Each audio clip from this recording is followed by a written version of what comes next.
Israel's government is now weighing a recommendation to approve Jewish conversions in Israel from an authority outside of the Rabbinate for the first time. Israel's influential ultra-Orthodox parties and Israel's chief rabbis are furious over the plan, but Israel's prime minister has specifically said he is considering it because he needs to come up with solutions to bridge the divide between Jews in Israel and in the diaspora. Joining me in studio is Rabbi Dov Halbertal. He is the former senior aide to Israel's chief rabbi, as well as Rabbi Seth Farber. He's the founder of the ETIM advocacy group, the Right to Live Jewish group. Thank you both for being with us in studio. This is an important issue here in Israel and around the world, and the government is trying to, as Netanyahu said, bridge this gap. Rabbi Halbertal, let me start with you. Why shouldn't conversions outside the rabbinate in the diaspora, in America, let's say, someone studies the Torah, wants to consider himself Jewish, goes through the conversion process, they move to Israel, why shouldn't that be recognized as legitimate? Because if I ask myself, what do a liberal Jew there in the diaspora, even here in Israel, the reforms, the conservatives even, what do they know about conversion? Conversion, you don't, the way to convert is not that you are going here outside and ask, what do you think about how to convert? It's a tradition. It's a law, the Jewish law of thousands of years. They know how to convert. They have an idea who is a Jew. They themselves are committed to the Jewish law, the liberals there in the States. So how can they pretend to convert? Rabbi Farber, what's your response to that about the lineage and the history, the ancient history of the conversion process that's at stake here? Look, the state of Israel is a state for Jews around the world. If this was just Poland, then maybe it's just for the Polish, but this is a place for Jews around the world, and people need to feel at home in here. If we want people to feel connected, if we want people to be part of the Jewish faith, then we need to be embracing of them. We can't just delegitimize them. We can't just alienate them. The state of Israel cannot afford to lose Jews who are committed to the Jewish future, to Jewish destiny.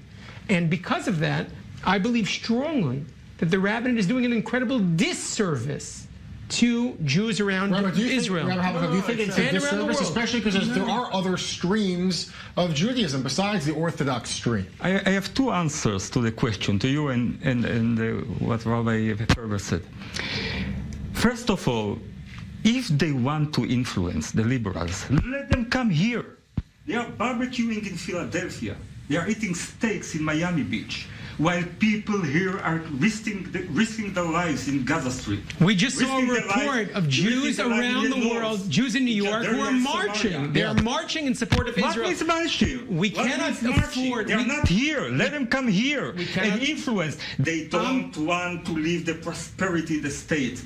They don't want to live the good life in the state. They want to be there and give me here orders. Israel has a historical responsibility, to Jews around the world. We need to embrace them. We need to be part of them. And again, the rabbinate is doing a disservice by trying to be myopic. And I'm an Orthodox rabbi, and I believe that Orthodox conversions overseas and conversions from the Jewish community have to be recognized in some way. We need to be able to say to people, yes, we recognize that you are part of the body of the Jewish people. Rabbi Farber, let me get you to, I want to weigh in on this point about the argument that there is a delusion going on here of a very holy and ancient process that coming to Israel, even though there is the right to return, it has to be done by a single power, a single body that has control over it. Look, never in the history of the Jewish people, never was there a time where rabbinical courts said, we have exclusivity. No other rabbinical courts can be accepted.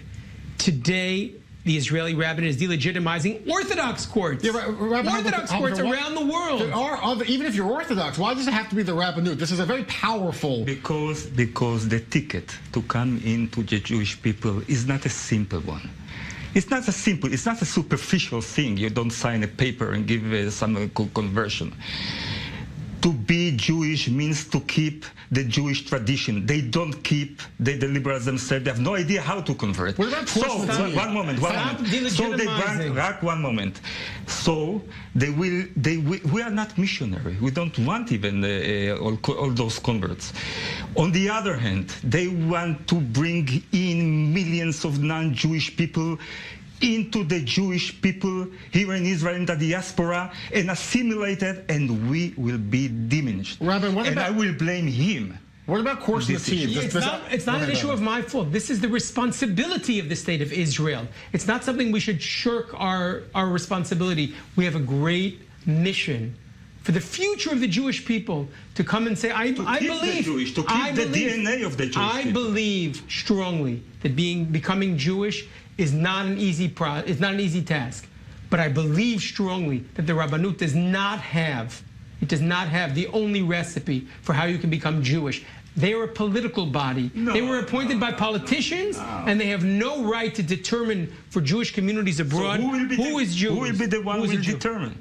Who? The state of Israel has a great responsibility. The liberals, they will assimilate us. In one generation, we will not exist. The Jewish world has a responsibility and you will be the to build consensus. It has built a responsibility. I am keeping the DNA of the Jewish people and the rabbinate. Maybe there are some, some political issues and agendas there. Maybe, but that's the only way now. They are Orthodox. They know they have responsibility. I'm also Orthodox. But I'm talking about the liberals, those reform and conservatives, millions of them in the States. They are not coming here. Let them come here. Why they are coming here? They want to influence here, sitting there. The Orthodox, the conservative, the reform. 3% here, 5% here. Why do I have to consider them in such a crucial issue? Why? Tell me why. Rabbi, I want to ask about Kors. Let me jump in here and ask rabbis about Kors Nativ.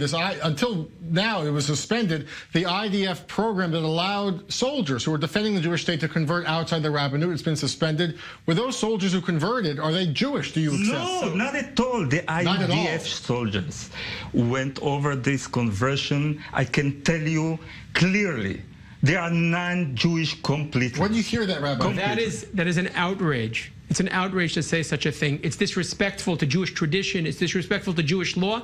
It's disrespectful to the very soldiers who were defending us. These soldiers went through an Orthodox conversion. And I'm happy to report now that even though there were issues last week, now that program has no longer been suspended. It is back on track. I have to interrupt here. I want to thank both Rabbi Halbertal and also Rabbi Seth Farber.